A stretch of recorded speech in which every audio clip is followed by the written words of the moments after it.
चंपावत जिले से एक किशोरी से गैंगरेप की दिल दहला देने वाली वारदात सामने आई है, जिसमें भाजपा नेता समेत 3 और अन्य लोगों पर अब केस दर्ज हुआ है। साथ ही इन आरोपियों में एक अग्निवीर भी शामिल है।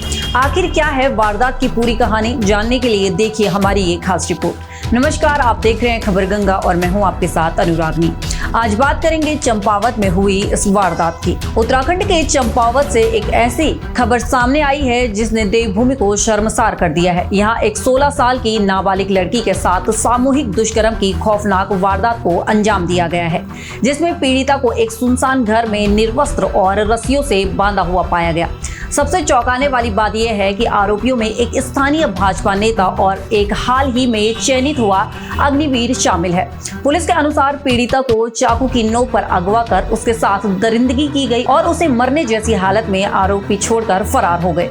दरअसल ये पूरी घटना 5 मई की शाम को शुरू हुई, जब पीड़िता अपने दोस्त के साथ एक शादी समारोह में गई थी।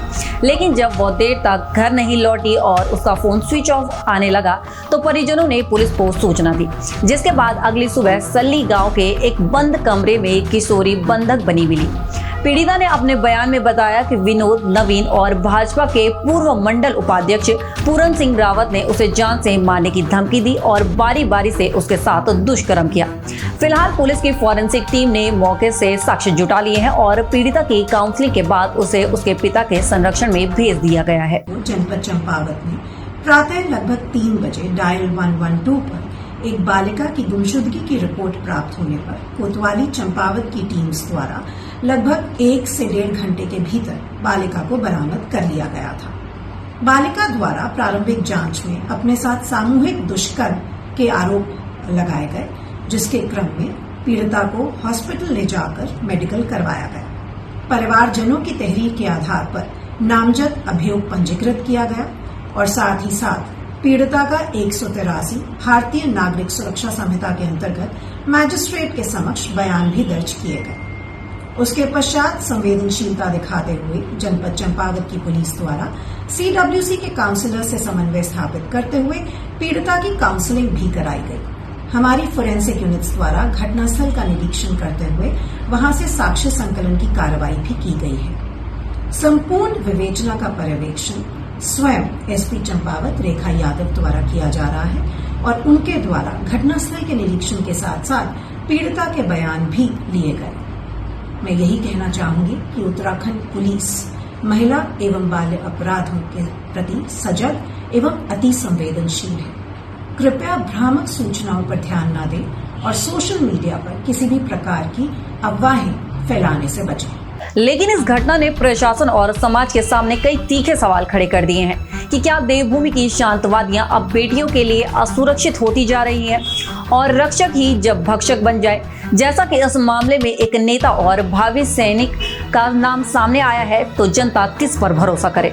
बता दें, चंपावत में 13 साल के भीतर ये चौथी गैंगरेप की वारदात है। आखिर पुलिस और प्रशासन की सख्ती कहां गायब है?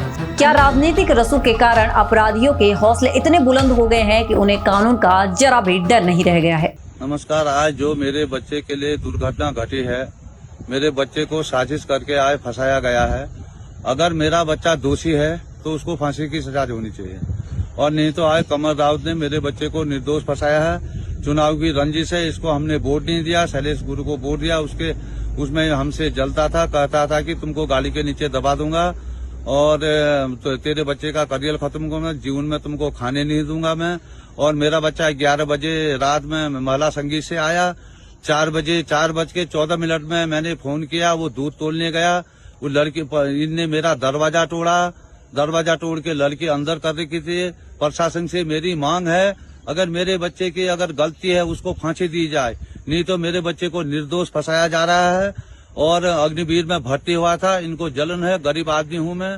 प्रशासन से मेरी यही गुहार है कि अगर मेरा बच्चा अगर दोषी पाया गया उसको फांसी की सजा दो, नहीं तो मेरा यही वो है कि मेरे बच्चे को न्याय मिलना चाहिए। फिलहाल चंपावत पुलिस ने तीनों आरोपियों के खिलाफ मुकदमा दर्ज कर लिया है और उनकी तलाश में छापेमारी की जा रही है। साथ ही भाजपा ने भी आरोपी नेता से पल्ला झाड़ते हुए कहा कि उसे पद से पहले ही हटाया जा चुका है। लेकिन बड़ा सवाल यही बना हुआ है कि क्या सिर्फ गिरफ्तारी काफी होगी या बेटियां कभी बिना किसी खौफ के घर से बाहर निकल पाएंगी?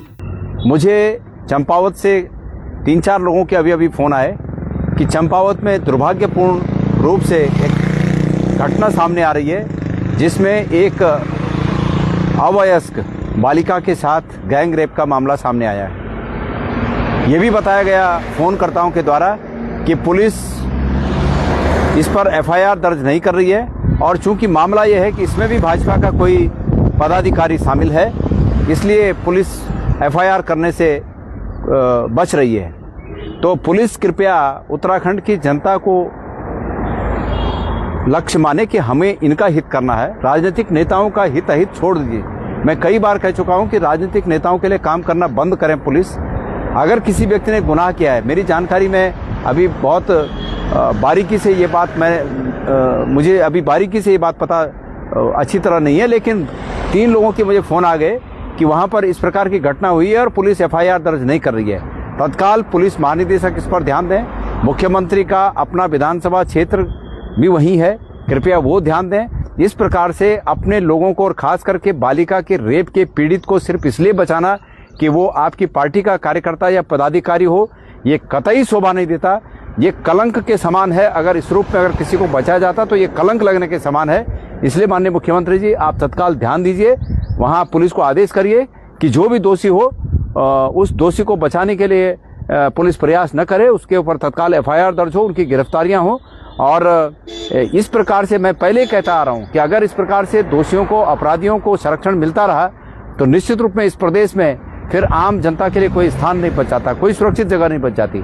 तो कृपया ये जिन जिन लोगों को मैंने आह्वान किया है, एसएसपी, एसपी और जिलाधिकारी चंपावत और मुख्यमंत्री उत्तराखंड, पुलिस महानिदेशक उत्तराखंड, कृपया इस पर ध्यान दें और वहाँ पुलिस को आदेश करें कि इस घटना पर तत्काल जो है दोषियों के खिलाफ कार्रवाई करें और जनता को हकीकत से रूबरू कराएं। इस घटना के बाद प्रशासन को अब ऐसी मिसाल पेश करने की जरूरत है ताकि दोबारा कोई ऐसी घिनौनी हरकत करने की हिम्मत न कर सके। आज की खास रिपोर्ट में इतना ही। खबर पर अपडेट के लिए बने रहे हमारे साथ और देखते रहिए खबर गंगा। नमस्कार।